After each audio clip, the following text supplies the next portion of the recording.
Bienvenue sur Rencontre avec l'Histoire. Votre rendez-vous pour découvrir les moments les plus captivants du passé. Aujourd'hui, nous allons plonger dans un chapitre intime et profondément émouvant de la Révolution française.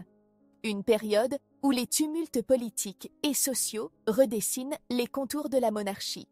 Mais au lieu de nous attarder sur les grandes batailles ou les bouleversements institutionnels, nous allons explorer une histoire plus humaine, celle d'une reine et de ses enfants, confrontés à l'adversité. Au cœur de la tourmente révolutionnaire, une métamorphose extraordinaire s'opère. Marie-Antoinette, autrefois perçue comme une reine frivole et dépensière, se transforme en une mère dévouée, prête à tout pour protéger ses enfants. Cette transformation, aussi profonde qu'inattendue, révèle une facette méconnue de la dernière reine de France. Arrachée au faste de Versailles, la famille royale se retrouve confinée aux Tuileries, au cœur d'un Paris en ébullition.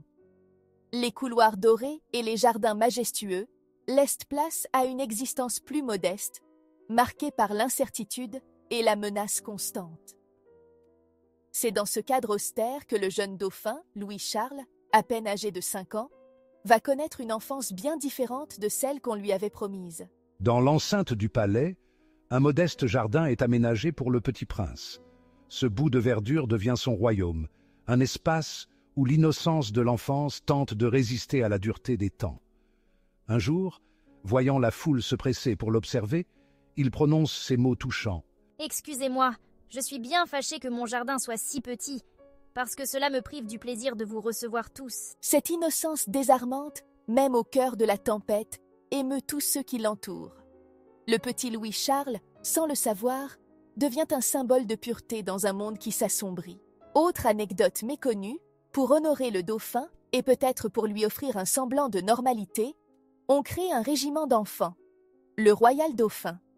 Cette initiative, à mi-chemin entre le jeu et le devoir royal, illustre la complexité de l'époque. Ces petits soldats, vêtus d'uniformes miniatures, défilent fièrement devant la famille royale. Leurs pas mal assurés et leurs visages sérieux offrent un spectacle à la fois attendrissant et mélancolique.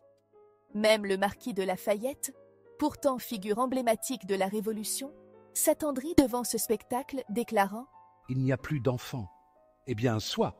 Nous avons vu tant de vieillards avoir les vices des jeunes gens qu'il est bon de voir les enfants avoir les vertus des hommes. » Ces mots révèlent la tension entre l'innocence de l'enfance et la gravité des événements qui secouent la France. Pendant ce temps, Madame Royale, la fille aînée de Marie-Antoinette, fait preuve d'une maturité précoce qui témoigne des épreuves traversées par la famille royale.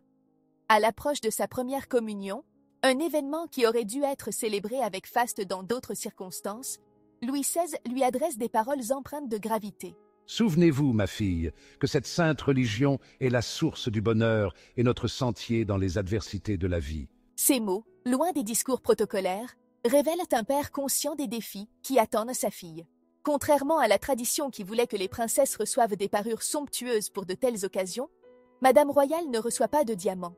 Le roi, conscient de la misère qui frappe le royaume et soucieux de montrer l'exemple, lui explique avec une tendresse mêlée de gravité. « Ma fille, la misère publique est extrême.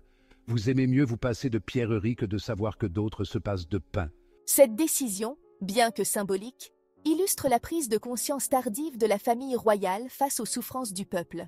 Face à ces épreuves qui s'accumulent, Marie-Antoinette se révèle être une mère d'un dévouement extraordinaire. Son quotidien, autrefois rythmé par les bals, les spectacles et les frivolités de la cour, est désormais consacré à des occupations plus sobres et plus profondes. Les journées de la reine sont rythmées par des travaux d'aiguille, des prières ferventes et des œuvres de charité discrètes. Cette transformation n'est pas qu'une façade, elle reflète un changement profond dans l'âme de Marie-Antoinette. Dans une lettre poignante qui nous est parvenue, elle écrit « Mes enfants sont ma seule consolation dans ces temps troublés.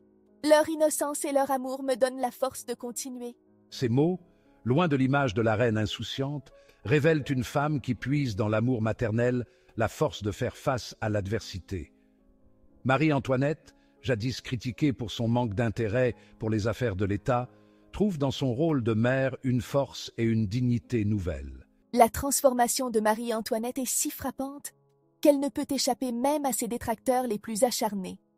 d'une reine critiquée et souvent caricaturée, elle devient, aux yeux de ceux qui l'observent de près, une figure de courage et de dévotion maternelle. Cette évolution, bien que tardive, témoigne de la complexité d'un personnage historique trop souvent réduit à des clichés. Malheureusement, ni l'amour maternel de Marie-Antoinette, ni l'innocence de ses enfants ne pourront arrêter le cours tragique de l'histoire. Le destin de la famille royale sera marqué par des épreuves toujours plus dures. La prison du Temple, la séparation cruelle des enfants d'avec leurs parents, et pour Louis XVI et Marie-Antoinette, l'échafaud. Le jeune Louis-Charles, devenu Louis XVII pour les royalistes, connaîtra une fin tragique en captivité, tandis que Madame Royale survivra pour témoigner de ces années sombres. Mais au-delà de la tragédie, l'image de Marie-Antoinette, mère aimante et courageuse, restera à jamais gravée dans l'histoire. Elle devient le témoignage poignant d'une femme qui, face à l'adversité la plus extrême, trouva sa force et sa dignité dans l'amour maternel. Son parcours nous rappelle que derrière les grandes figures historiques se cachent des êtres humains, capables de profondes transformations et d'un amour qui transcende les circonstances les plus difficiles.